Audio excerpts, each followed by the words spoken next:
بسم الله الرحمن الرحیم الحمد للہ وکفا وسلام علی عباده الذین اصطفیٰ اما بعد۔ ناظرین کرام، آج ہم انشاءاللہ سورۃ البقرہ آیت نمبر 102 کا ترجمہ اور مختصر تفسیر انشاءاللہ پڑھیں گے۔ ناظرین کرام، آج کے سبق میں ہم انشاءاللہ یہ پڑھیں گے کہ یہود سلیمان علیہ السلام کو کس چیز کے بارے میں نسبت کرتی تھی۔ یہود سلیمان علیہ السلام کی طرف سحر کی نسبت کرتے تھے کہ نہیں؟ یہود سلیمان علیہ السلام کو جادوگر کہتے تھے کہ نہیں؟ تو آئیے ناظرین اپنا سبق شروع کرتے ہیں۔ اعوذ باللہ من الشیطان الرجیم، بسم اللہ الرحمن الرحیم۔ واتبعوا ما تتلو الشیاطین على ملک سلیمان وما کفر سلیمان ولكن الشیاطین کفروا يعلمون الناس السحر وما انزل على الملكين ببابل هاروت وماروت وما يعلمان من احد حتى يقولا انما نحن فتنة فلا تكفر فيتعلمون منهما ما يفرقون به بين المرء وزوجه وما هم بضارين به من أحد إلا بإذن الله ويتعلمون ما يضرهم ولا ينفعهم ولقد علموا لمن اشتراه ما له في الآخرة من خلاق ولبئس ما شروا به أنفسهم لو كانوا يعلمون۔ سورۃ البقرہ آیت نمبر 102۔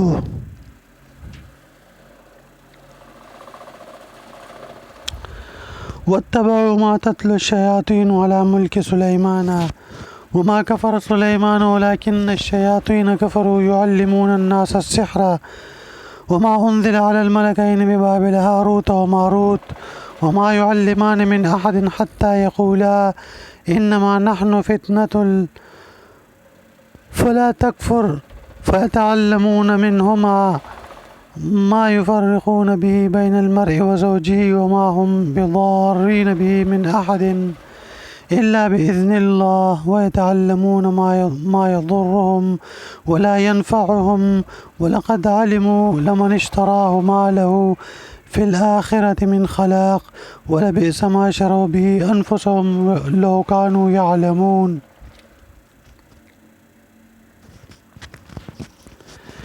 اور یہ بنی اسرائیل ان منتروں کے پیچھے لگ گئے جو سلیمان علیہ السلام کی سلطنت کے زمانے میں شیاطین پڑھا کرتے تھے، اور سلیمان علیہ السلام نے کوئی کفر نہیں کیا تھا، البتہ شیاطین لوگوں کو جادو کی تعلیم دے کر کفر کا ارتکاب کرتے تھے۔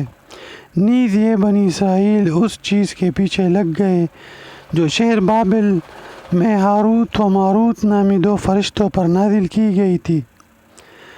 یہ دو فرشتے کسی کو اس وقت تک کوئی تعلیم نہیں دیتے تھے جب تک اس سے یہ نہ کہہ دے کہ ہم محض آزمائش کے لیے بھیجے گئے ہیں، لہذا تم جادو کے پیچھے لگ کر کفر اختیار نہ کرنا۔ پھر بھی یہ لوگ ان سے وہ چیزیں سیکھتے تھے جس کے ذریعے مرد اور اس کی بیوی میں جدائی پیدا کر دے۔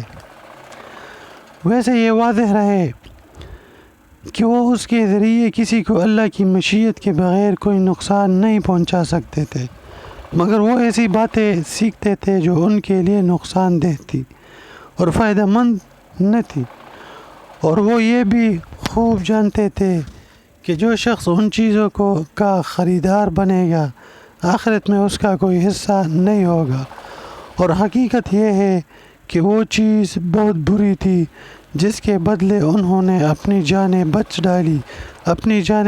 ڈالی۔ کاش کہ ان کو اس بات کا حقیقی علم ہوتا۔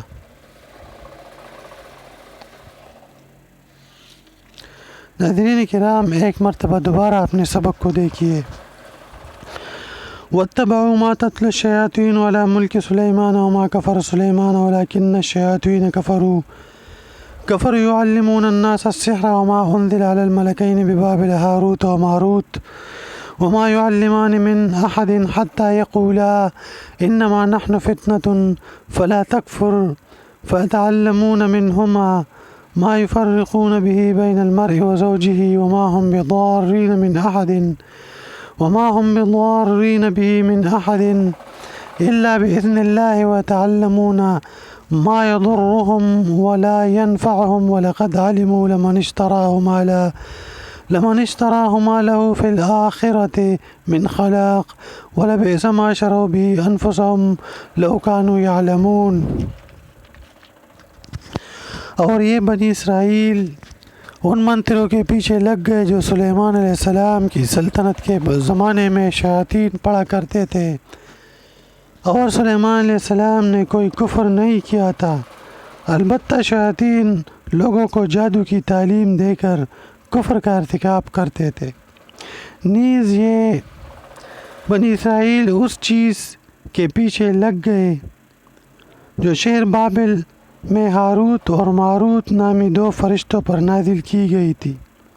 ناظرین کرام، اللہ تبارک و تعالیٰ فرماتا ہے کہ شیاطین لوگوں کو جادو کی تعلیم دے کر کفر کا ارتکاب کرتے تھے۔ ان آیات میں اللہ تعالیٰ نے یہودیوں کی ایک اور بدعملی کی طرف اشارہ فرمایا ہے، اور وہ یہ کہ جادو ٹونے کے پیچھے لگنا شرعاً ناجائز تھا، بالخصوص اگر جادو میں شرکیہ کلمات منتر کے طور پر پڑھے جائے تو ایسا جادو کفر کے مترادف ہے۔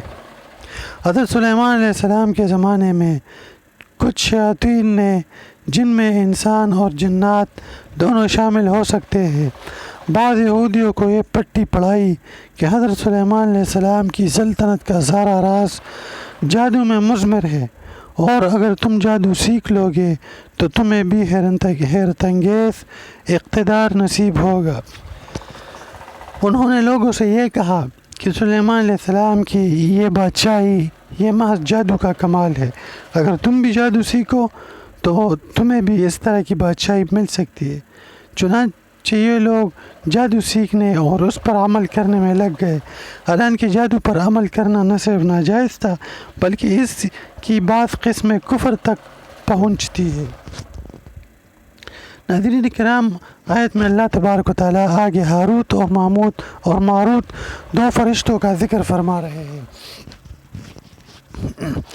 بابل عراق کا ایک شہر تھا، مشہور شہر تھا۔ ایک زمانے میں وہاں جادو کا بڑا چرچا ہو گیا تھا، اور یہودی بھی اس ناجائز کام میں بری طرح ملوث ہو گئے تھے۔ انبیاء کرام اور دوسرے نیک لوگ انہیں جادو سے منع کرتے تو وہ بات نہ مانتے تھے۔ اس سے بھی خطرناک بات یہ تھی کہ لوگوں نے جادوگروں کے شعبدوں کو معجزے سمجھ کر انہیں اپنا دینی مقتدا بنا لیا تھا۔ اس موقع پر اللہ تعالیٰ نے اپنے دو فرشتے جن کا نام ہاروت اور ماروت تھا دنیا میں انسانی شکل میں بھیجے تاکہ وہ لوگوں کو جادو کی حقیقت سے آگاہ کرے اور یہ بتائے کہ خدائی معجزات سے ان کا کوئی تعلق نہیں ہے۔ معجزہ براہ راست اللہ تعالیٰ کا فعل ہے جس میں کسی ظاہری سبب کا کوئی دخل نہیں ہوتا۔ اس کے برعکس جادو کے ذریعے جو کوئی شعبدہ دکھایا جاتا ہے وہ اسی عالم اسباب کا ایک حصہ ہوتا ہے۔ یہ بات واضح کرنے کے لیے ان فرشتوں کو جادو کے مختلف طریقے بھی سکھانے پڑتے تھے تاکہ یہ دکھایا جا سکے کہ کس طرح یہ سبب اور مسبب کے رشتے سے منسلک ہے۔ لیکن جب وہ ان طریقوں کی تشریح کرتے تو ساتھ ساتھ لوگوں کو متنبہ بھی کر دیتے کہ یاد رکھو یہ طریقے ہم اس لیے نہیں بتا رہے ہیں کہ تم ان پر عمل شروع کر دو، بلکہ اس لیے بتا رہے ہیں کہ تم پر جادو اور معجزے کا فرق واضح ہو جائے اور تم جادو سے پرہیز کرو۔ اس لحاظ سے ہمارا وجود تمہارے لیے ایک امتحان ہے کہ ہماری باتوں کو سمجھ کر جادو سے پرہیز کرتے ہو یا ہم سے جادو کے طریقے سیکھ کر اس پر عمل کرتے ہو۔ یہ کام بظاہر انبیاء علیہ السلام کا تھا، لیکن فرشتوں سے بظاہر اس بنا پر لیا گیا کہ جادو کے فارمولے بتانا خواہ وہ صحیح مقصد سے کیوں نہ ہو انبیاء کرام کو زیب تن نہیں دیتا۔ اس کے برعکس فرشتے چونکہ غیر مکلف ہوتے ہیں اس لیے ان سے بہت سے تکوینی کام لیے جا سکتے ہیں۔ تو ناظرین کرام، آیت مبارک میں اللہ تبارک و تعالیٰ آگے فرماتے ہیں کہ یہ فرشتے کسی کو اس وقت تک کوئی تعلیم نہیں دیتے تھے جب تک اس سے یہ نہ کہہ دے کہ ہم محض آزمائش کے لیے بھیجے گئے ہیں، لہذا تم جادو کے پیچھے لگ کر کفر اختیار نہ کرنا۔ پھر بھی یہ لوگ ان سے وہ چیزیں سیکھتے تھے جس کے ذریعے مرد اور بیوی میں جدائی پیدا کر دے، ویسے یہ واضح رہے کہ وہ اس کے ذریعے کسی کو اللہ کی مشیت کے بغیر کوئی نقصان نہیں پہنچا سکتے تھے، مگر وہ ایسی باتیں سیکھتے تھے جو ان کے لیے نقصان دہ تھی اور فائدہ مند نہ تھی، اور وہ یہ خوب جانتے تھے کہ جو شخص ان چیزوں کا خریدار بنے گا آخرت میں اس کا کوئی حصہ نہیں ہوگا، اور حقیقت یہ ہے کہ وہ چیز بہت بری تھی جس کے بدلے انہوں نے اپنی جانیں بیچ ڈالی، کاش کہ ان کو اس بات کا حقیقی علم ہوتا۔ ناظرین کرام، آج کا سبق ہم نے پڑھ لیا، انشاءاللہ اگلے آیتوں کے ساتھ کل حاضر ہوں گے۔ وآخر دعوانا ان الحمد للہ رب العالمین۔